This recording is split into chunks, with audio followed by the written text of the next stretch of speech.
There have been some numerous game shows out there that involve trivia questions, and there is this one game that I know didn't last that long, but it was young contestants go up against older contestants. So prepare yourselves, because one of these answers to a particular trivia question might lead you to a trap. Prepare yourselves as I talk about on the wide world of game shows right now, the game show known as Trivia Trap. Big D's Entertainment Rankings and Reviews presents Wide World of Game Shows. Greetings, my fellow YouTubers. I'm Doyle, the Big D to you. This is Big D's Entertainment Rankings and Reviews. So, I'm back again with another episode of Wide World of Game Shows. Today, I'm going to be tackling another underrated game show that was short-lived. This one I didn't think I would like it, even though it was alright at first when I first saw it, but after giving it another watch, I realized it's fun in my view, despite its short stay. But it's very tough and challenging in some parts, though. And this came even before Trivial Pursuit got its own game show, but I'll talk about that in a future episode. And it was hosted by one of my few favorite game show hosts of them all. And that, of course, was, well, let me just put it this way, the man who hosted the Newlywed Game. Yes. So now, without further ado, I bring to you Trivia Trap.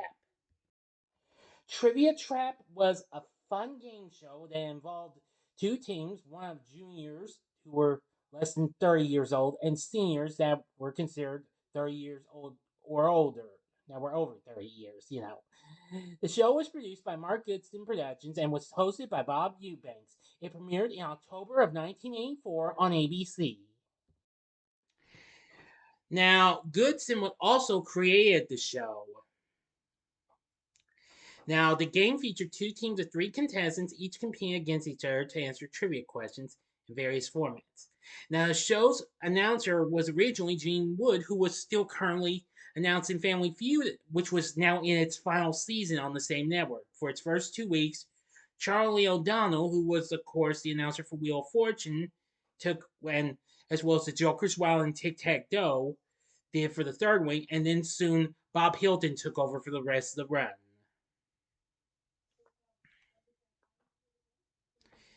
Now then, let's talk about how this game works. Two teams of three contestants, the juniors, wore blue sweaters and were under 30 years of age. And the seniors, who wore red sweaters and who were over the age of 30. They answered trivia questions to reach a goal of $1,000. The members of the championship team then competed individually to win or share a top prize of $10,000. Now, the show ran under two formats. In the first run, for its first couple of months, two sets of four answers each were displayed in the first round.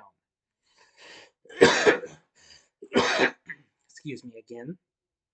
The team in control chose one set and was asked a question, and each member in turn attempted to eliminate one wrong answer.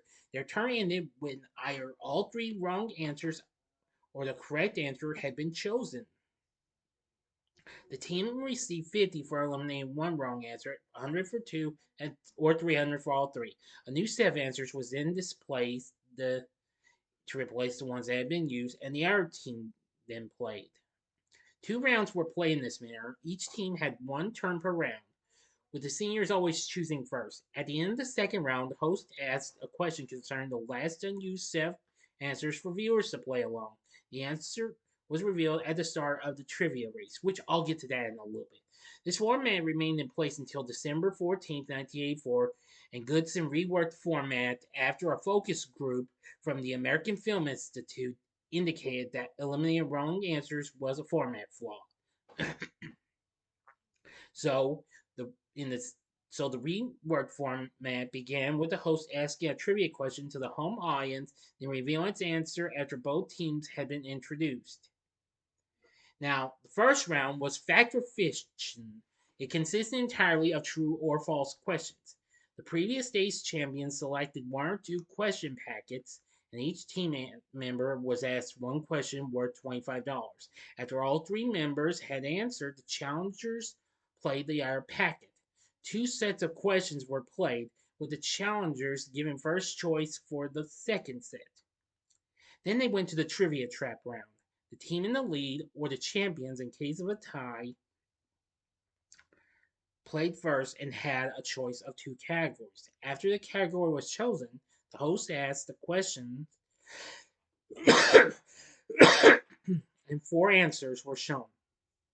One contestant answered, and each of the other two had to agree or disagree. The correct answer awarded $200. If all three agreed, $100 if one contestant disagreed, or if 50 or 52 disagreed. If the original answer was incorrect, and if any contestants had disagreed with it, they had a chance to choose the correct one in the same manner described above and win the appropriate amount. Two pairs of categories were played, one category per team in each pair. After that was played, they go on to the $1,000 trivia race. Control of this round began with the team in the lead. If the score was tied, the champions or the winners of a coin toss, if both teams were new, started the round.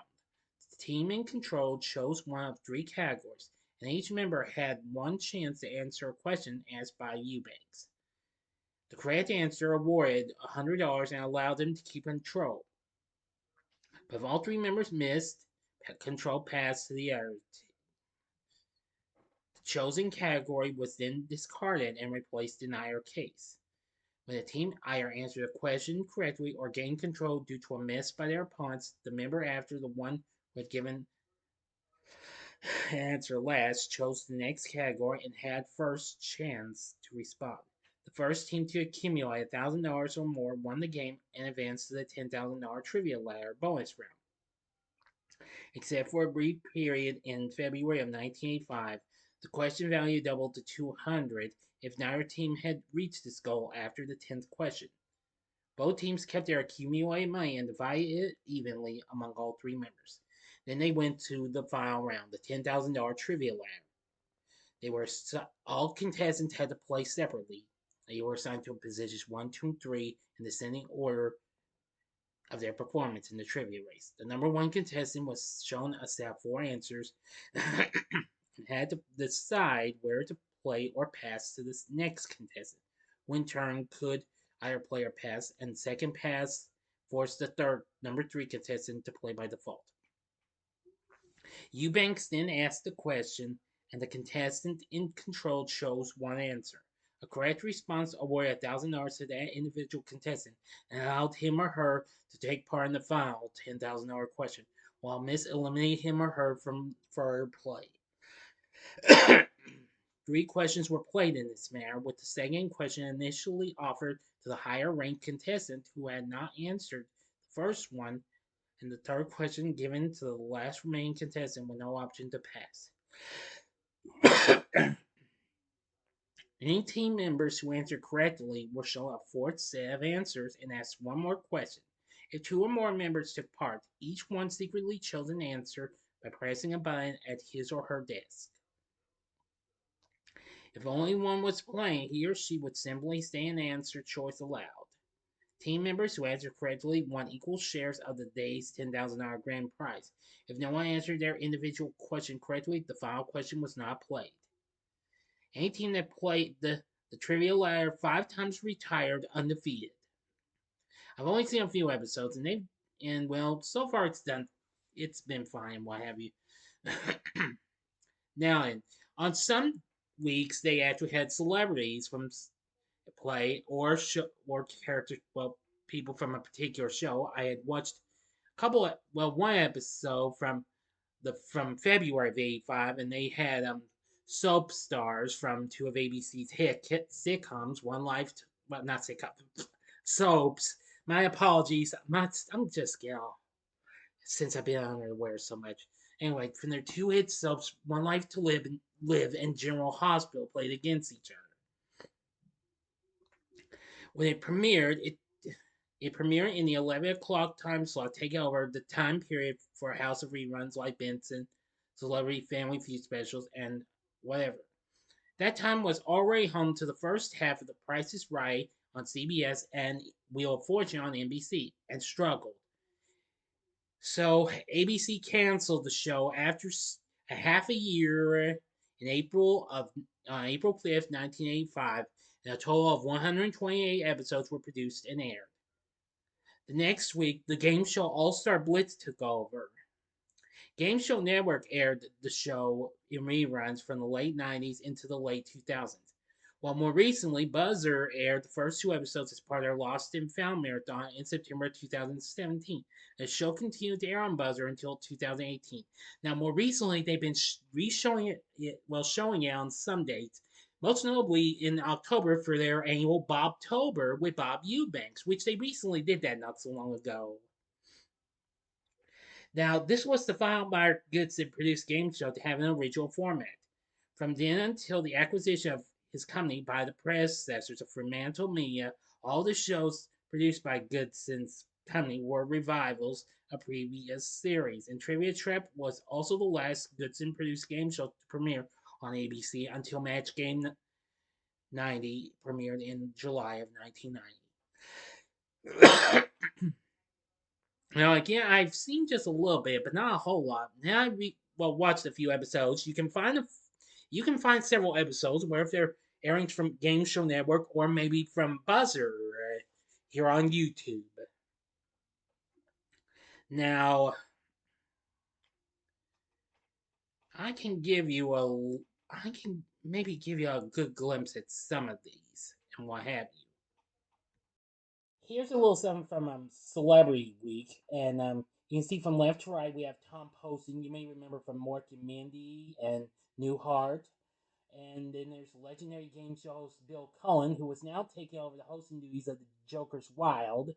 And then, of course, there's Klinger from MASH fame, Jamie Farr. And they're playing on the blue side, from which juniors are playing on.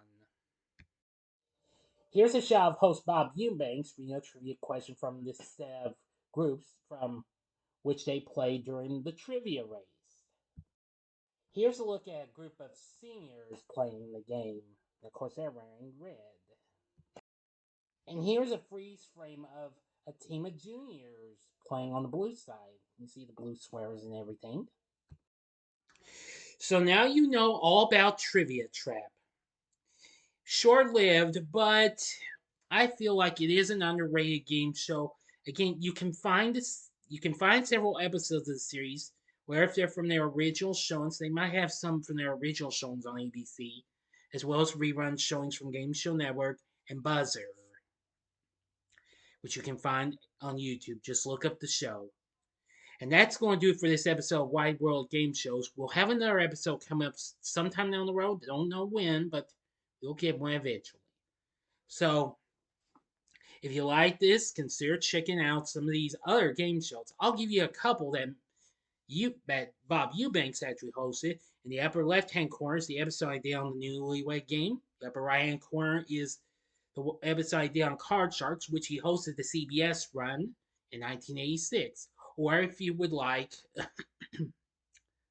to see maybe something else, you can see the episode I did on a game show Bill Cullen hosted that featured the man who did the full-time remainder of the run of Trivia Traps announcing, Bob Hilton. That would be Blockbusters, the original series from 1980. I do talk about that in its 87 version. In the bottom right-hand corner is the button you can click to subscribe. If you like rankings and reviews on movies, TV, music, video games, etc., then I'm your guy. Thanks for watching, and we will have another video coming up soon, and it will be my re-review of a Charlie Brown Thanksgiving for its anniversary. So until next time, I'm the Big D saying, see ya.